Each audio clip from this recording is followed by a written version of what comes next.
Salut à toi, c'est Martomega et on se retrouve pour le 12e volet des infos de Martomega. Je le tourne un jour après le 11e. Parce que en fait, il n'y avait pas d'actu pendant une semaine, mais là il y a 7, à peu près 8 actus qui sont tombées en 24 heures. 8 actus intéressantes pour moi. On commence parce que ça va être long. Fangoria Studio, Fangoria, je crois que c'est un. Comment on appelle ça? C'est pas un magazine aussi? Fangoria Studio jette son regard sur la légende. Oh, pas mal! Jette son regard sur la légende grecque Médusa avec un nouveau film d'horreur. La Gorgone aux cheveux de serpent dont le regard peut transformer les hommes en pierre est depuis longtemps passé du mythe grec populaire au grand écran, mais toujours en tant que joueur de soutien aux obstacles terrifiants à surmonter pour le héros.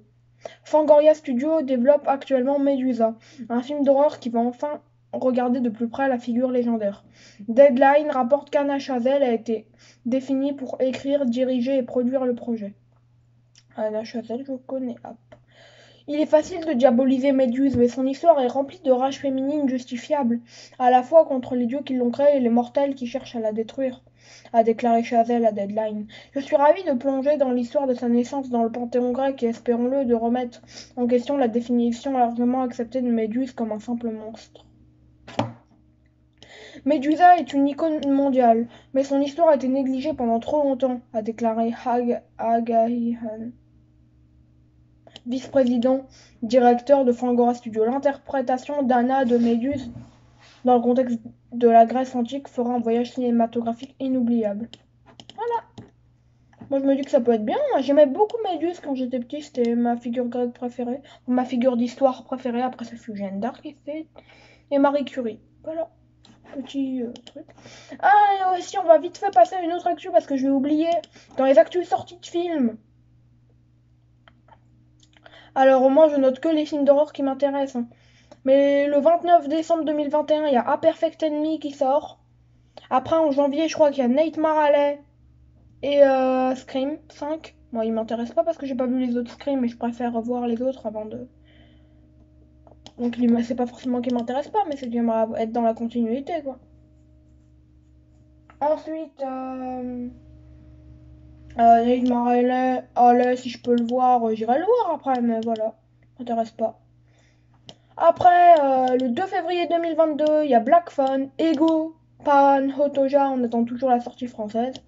Ogre de Arnaud Mahler va sur le 9 mars 2022. Nope de Jordan Peele le 20 juillet 2022. Toujours pas de date pour Orphan First Kill, Lord of Mirsoul, Nocebo, The Medium, Disappointment BLVD. En France, bien évidemment. Parce que The Medium est déjà sorti aux États-Unis sur Shudder. Donc, inexorable. Nous, c'est ça qui nous intéresse dans ces actualités parce qu'il devait sortir le 26 janvier 2022 et repoussé au 6 avril 2022. Voilà. Donc, Méduse, ça peut être intéressant. Après, une actu dont on a déjà parlé, il y a la bande-annonce américaine qui est sortie. Le démon mangeur d'enfants revient pour le dessert, ok, dans la bande-annonce effrayante de Ashura. Dark Star Pictures sert la bande-annonce officielle d'Ashura, le dernier film de genre de Talal Selami, qui est décrit comme Hit rencontre Babadook. Appelée aussi la nuit des enfants, l'Ashura est une fête religieuse. Au Maroc, les enfants s'aspergent d'eau et se rassemblent autour d'un feu de joie. Dans le film, 4 amis se reconnectent lorsque l'un d'eux, disparu il y a 25 ans, revient soudainement dans leur vie. Ensuite, ensemble, ils vont devoir affronter les événements terrifiants de leur jeunesse et combattre une créature monstrueuse née d'une horrible légende. Patrick Bromley a fait la critique du film, tiré de la première de Ciné Apocalypse, qualifiant Ashura de méditation sombre sur la mort de l'innocence. Younes Bouad, Sofia Manoucha, Ivan Gonzalez, Moussa Maskri et Omar Lofty sont à l'affiche d'Ashura. Une redistribution a prévu en sortie DVD et Digital HD le 14 décembre. Moi je vais voir la bande-annonce. Ça a l'air assez moyen, mais ça peut être bien. Moi, surtout que la créature elle est pas mal. Elle est pas mal du tout même, donc ça peut être bien. Passons à la prochaine actu. La bande-annonce de Monster in the Closet. Alors je l'ai vu la bande-annonce, j'avoue. Ça a l'air nul. Ça a l'air d'être un très mauvais film. En fait, ça a l'air d'être un film à petit budget. Voilà ce que ça a l'air. Ça a l'air assez nul. Je sais même pas pourquoi ils en parlent parce que ça a l'air vraiment.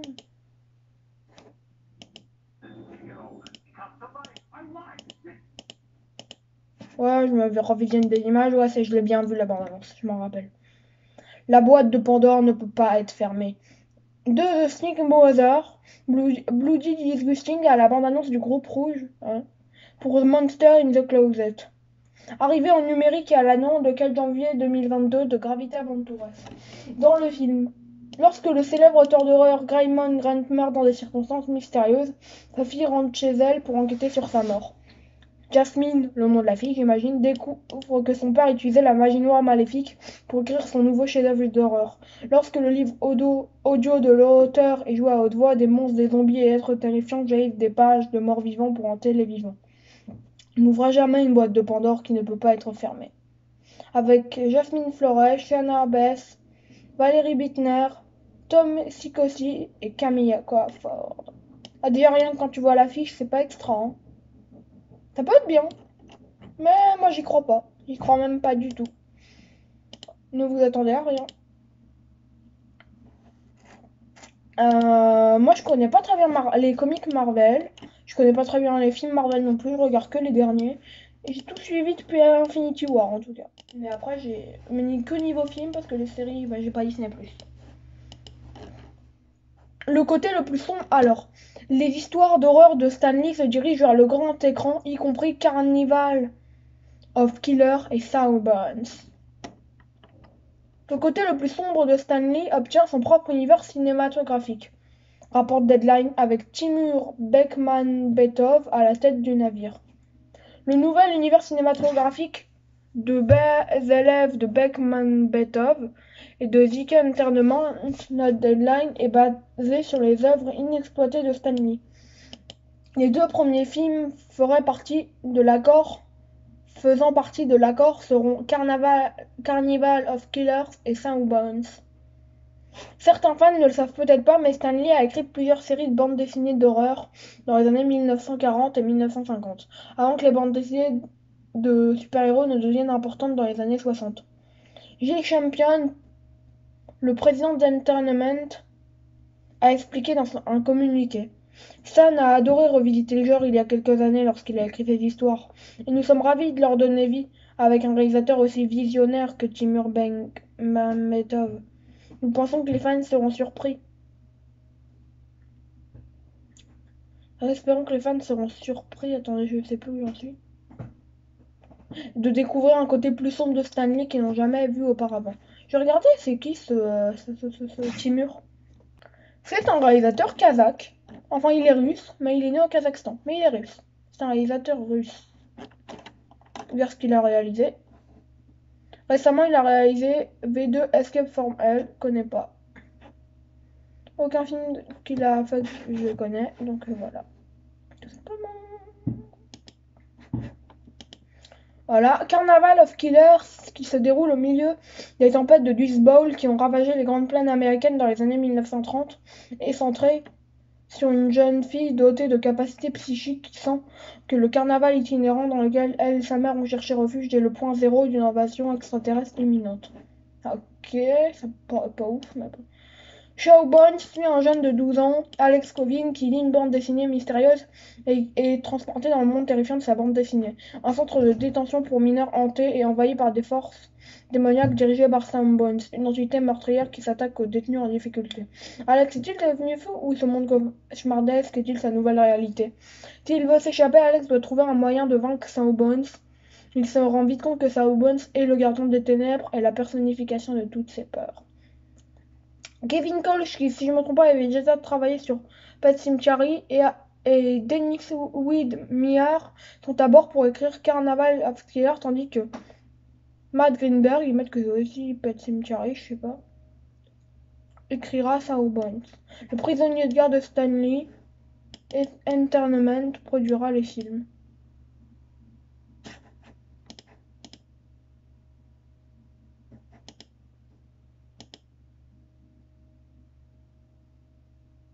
Non, Stan Lee's Paw, Entertainment. Ouais, je sais pas. Bref, ça m'intéresse pas, tout simplement. Elle m'intéresse déjà plus que le nanar de tout à l'heure, mais... L'adaptation... attendez, je regarde le titre.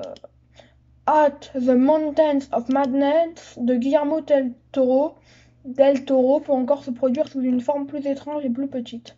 Guillermo del Toro est un cinéaste jonglant avec de nombreux projets passionnés, mais aucun n'est aussi ambitieux et durable que son adaptation de At the Mountains of Madness de H.P. Lovecraft. Tout espoir s'est évanoui après que le projet soit tombé au purgatoire depuis ses origines scénaristiques en 2006, c'est-à-dire 1906. Maintenant, Del Toro renouvelle cet espoir avec de nouveaux détails que le projet pourra encore se réaliser, bien que sous une forme très différente. Dans une récente conversation avec le podcast The Kingcast, les animateurs Eric Vest et Scott Wampler ont interrogé Del Toro sur son projet de rêve maintenant qu'il a établi une relation de travail avec Netflix sur la prochaine série Cabinet of Curiosity, le cabinet des curiosités. Sa réponse: devinez quels étaient les premiers projets que j'ai présentés, vous savez, j'ai fouillé tous les placards et j'ai trouvé le conte de Monte Cristo aux montagnes de la folie. Donc quelques-uns que j'ai présentés en premier. Le truc avec aux montagnes de la folie, c'est que le scénario que j'ai coécrit il y a 15 ans n'est pas le scénario que je ferai maintenant, donc je dois le réécrire. Non seulement pour le réduire d'une manière ou d'une autre, parce que à l'époque, j'essayais de faire le point avec des éléments qui lui permettaient de passer, en quelque sorte par la machinerie du studio, tu sais. Voilà. Del Toro a écrit une version plus étrange, plus petite et plus ésotérique que le projet à plus grande échelle et à un gros budget qu'il avait planifié.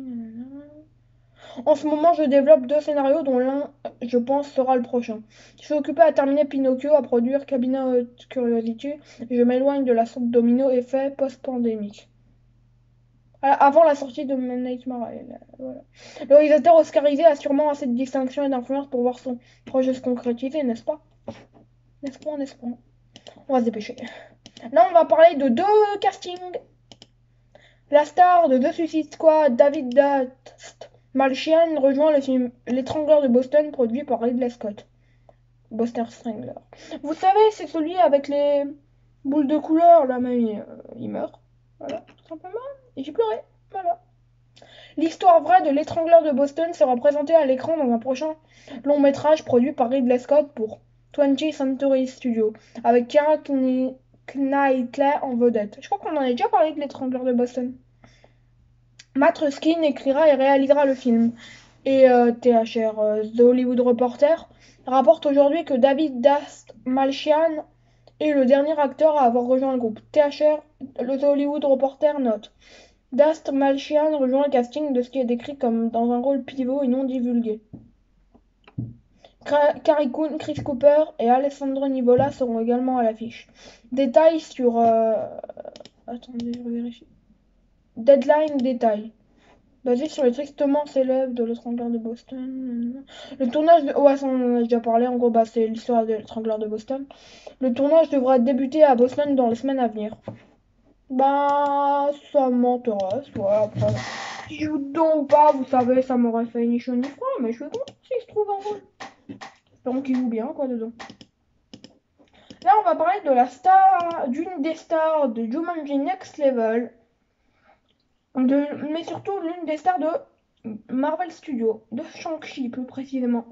Awkwafina, et c'est une rappeuse aussi je crois, jouera également dans le film Renfield d'Universal avec Nicolas Cage dans le rôle de Dracula. On en a parlé hier, je crois.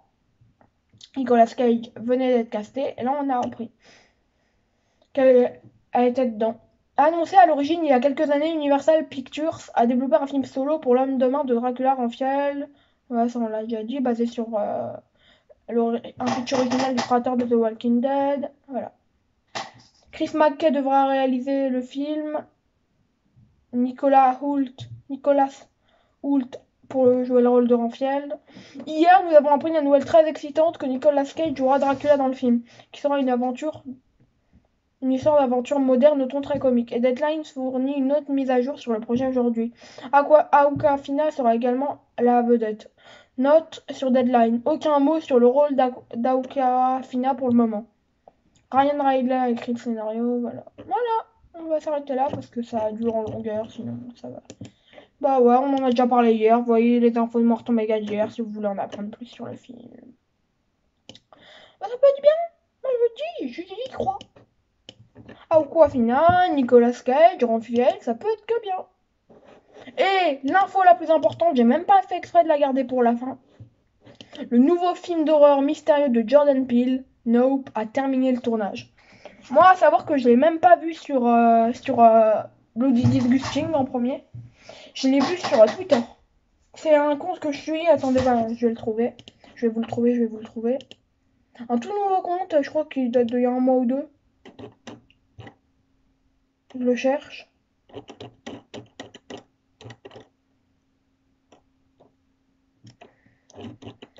Attendez. Il a mis une actu récemment. C'est pauvre, ouais. Bah désolé, hein. Vous allez attendre avec moi. Et ouais. Ah voilà, c'est bon, je l'ai. Donc ça s'appelle Horror News. Il y a une goutte de sang.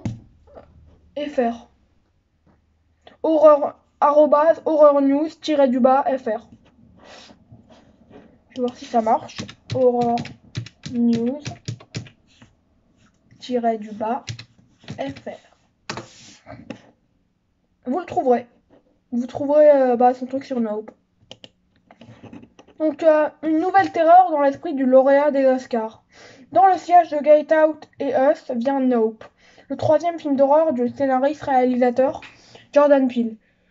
Et nous avons appris cette semaine que le tournage du projet est maintenant terminé.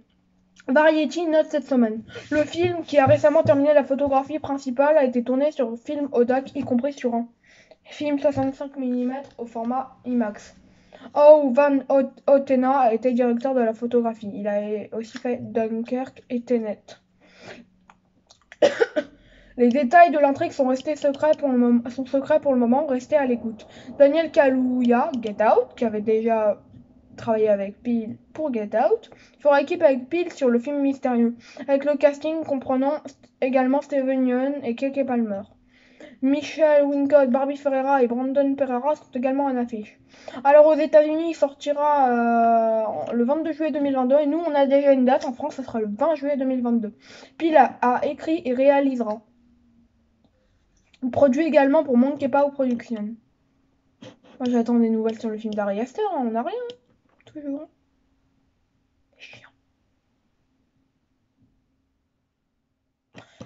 Bah c'est la fin de cette vidéo là, c'était la meilleure actu là, j'ai même pas fait exprès de la mettre à la fin, vous voyez, bah je crois que c'était, attendez je vais vérifier. Bah dans toutes les actus que j'ai faites, c'était pas la dernière, non. C'était pas la dernière. La dernière qui était sortie, c'était sur l'étrangleur de Boston. Mais j'ai dû voir les autres en dernier. Parce que Nope, c'est la plus loin dans les nouvelles. Je sais pas si vous voyez ce que je veux dire. Que je me suis réveillée ce matin et dans toutes les nouvelles infos qu'il y avait, qui sont sorties hier après que je me sois couchée, j'imagine, bah il y avait ça. Voilà. Bah les infos de North Omega, c'est très florissant aujourd'hui. Ciao ciao.